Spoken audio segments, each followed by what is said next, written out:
I remember it like it was yesterday. Little me scrolling through YouTube, unaware of what he's about to witness. Just look at him.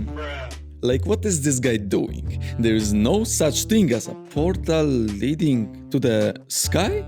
I can't believe I didn't think of that sooner. If there is a nether, there must be something like heaven. I launched vanilla Minecraft faster than Guido changing tires. My heart was beating faster with each block I placed. Visions of endless adventures filled my mind.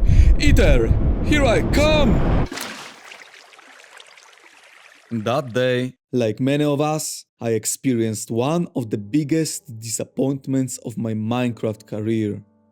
It's very cool, Bateman. But that's nothing compared to the biggest disappointments people feel at the end of their lives. But what could lead to such disappointments?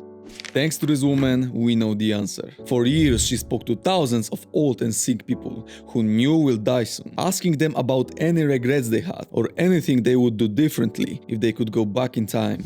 They kept sharing regrets that sounded way too close to how I was living my life. It made me realize something had to change. I spent weeks crafting this video to ensure that by the time you finish watching it, you will understand how to avoid 5 most common regrets those people pointed out before it's too late.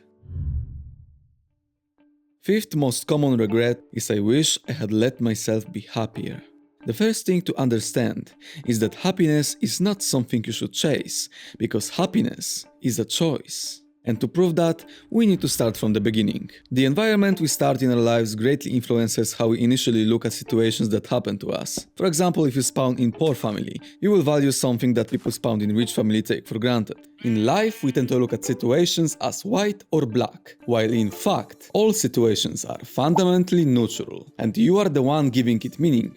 And yes, bad stuff happens even to the kindest people, but we can't control outside events. Matter of fact, you don't control anything except the one thing that actually matters most, and that is your ability to choose. And you are doing it each second, deciding what matters most to you, where to direct your energy, time. You decide what you believe is true, and you choose your attitude.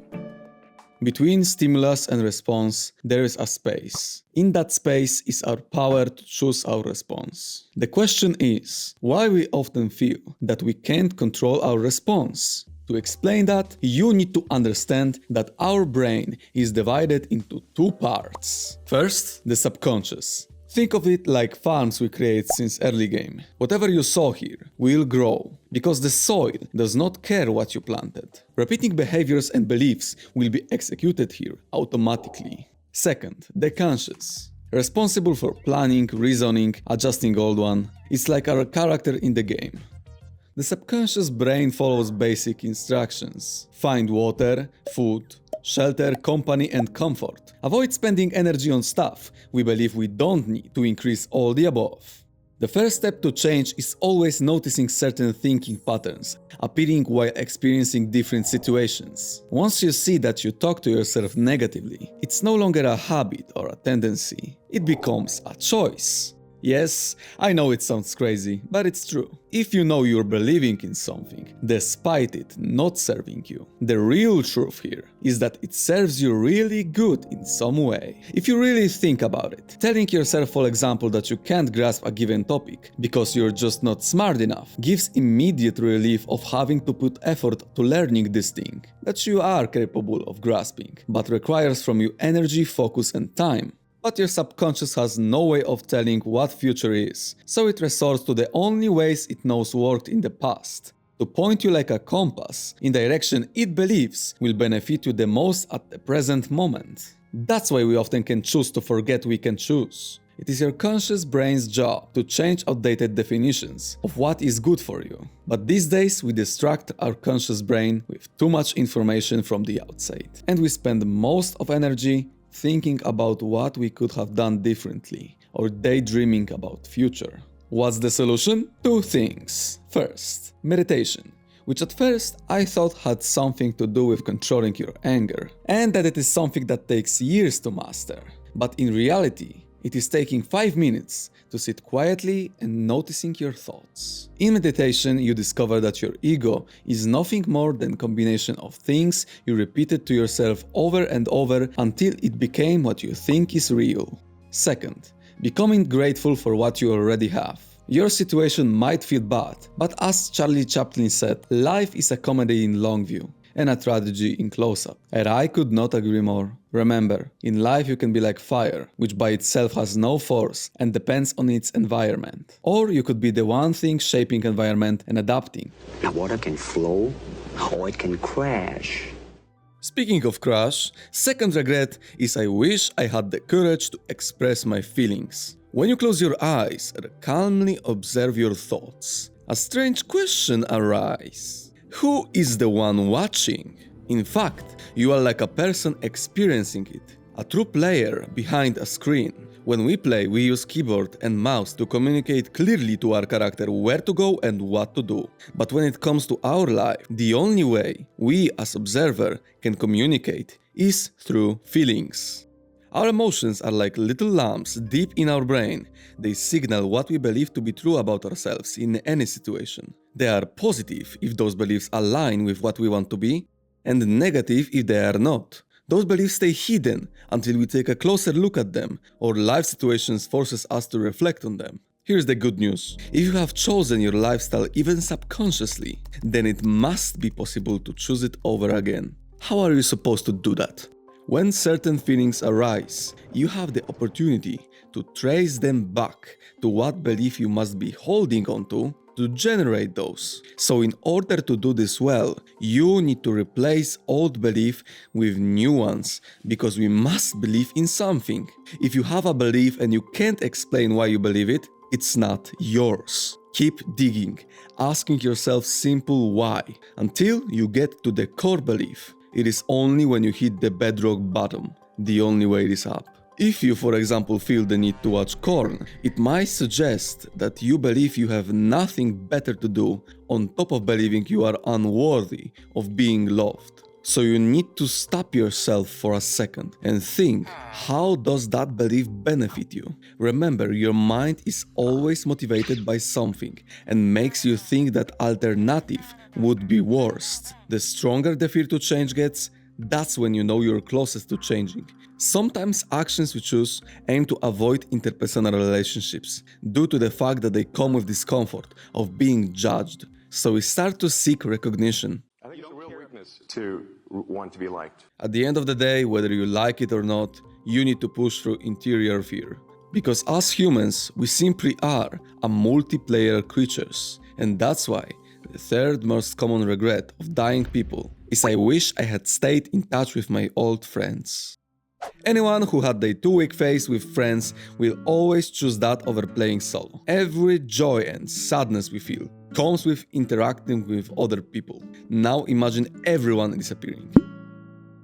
Sure, 99% of your problems would vanish, but you would go insane. The new skin you set or new house you've built, it's mostly cool because you get to show it to someone.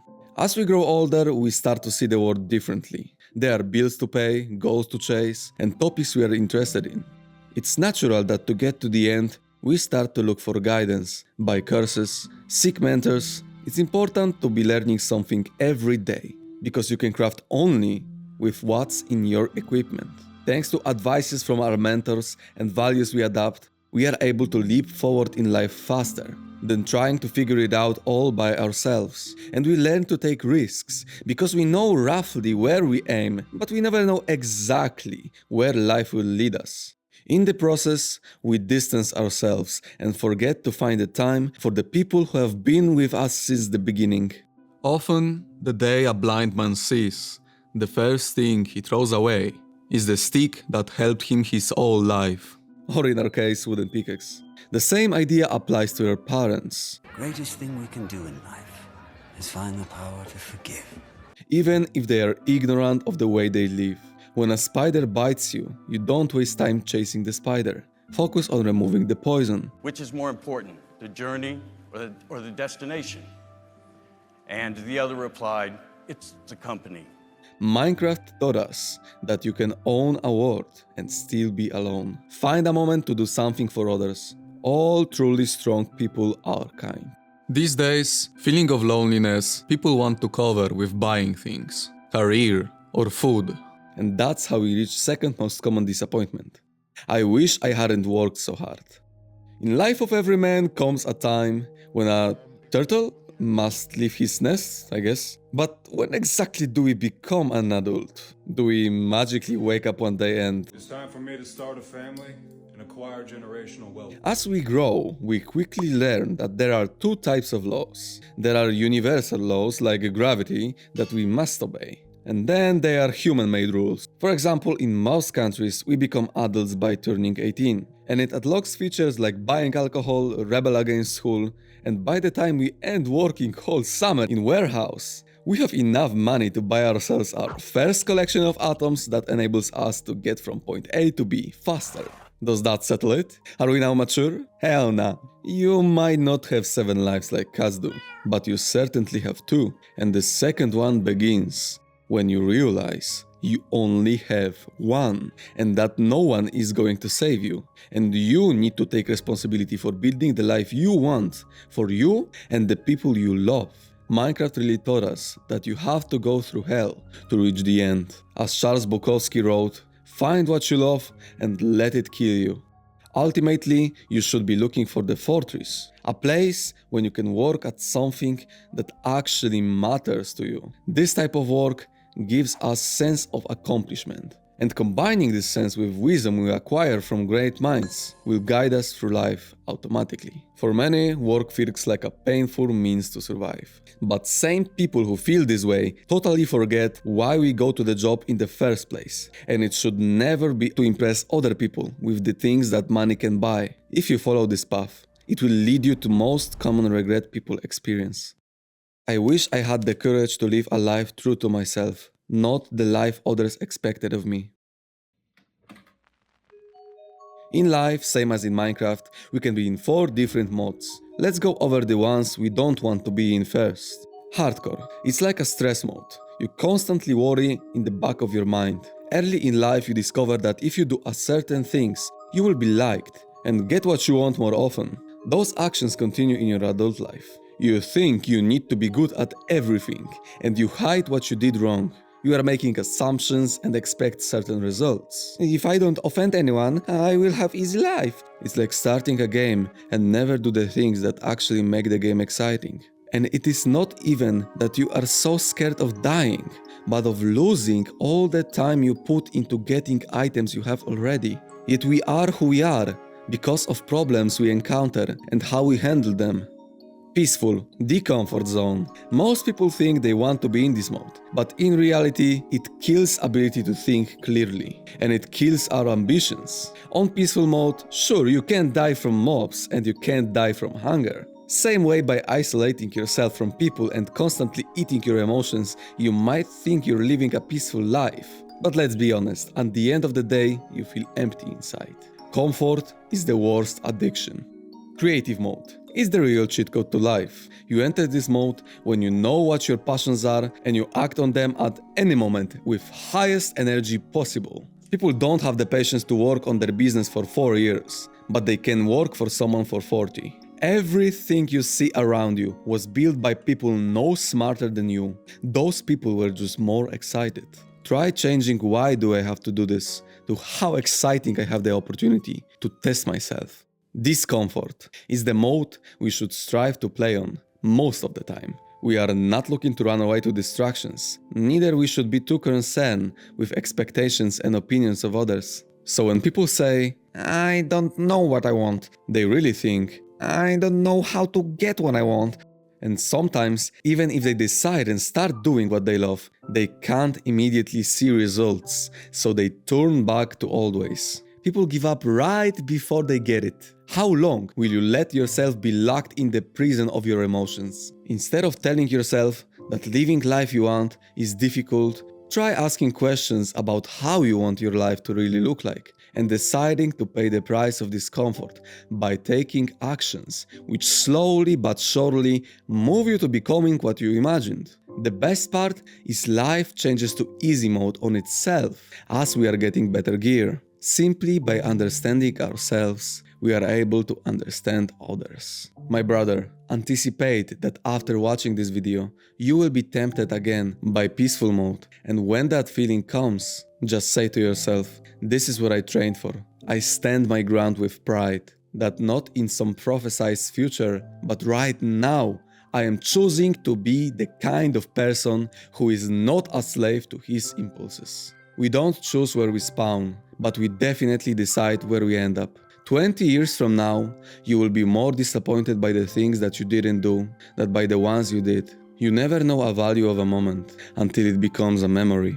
And remember, you are the greatest project you will ever work on. So have the courage.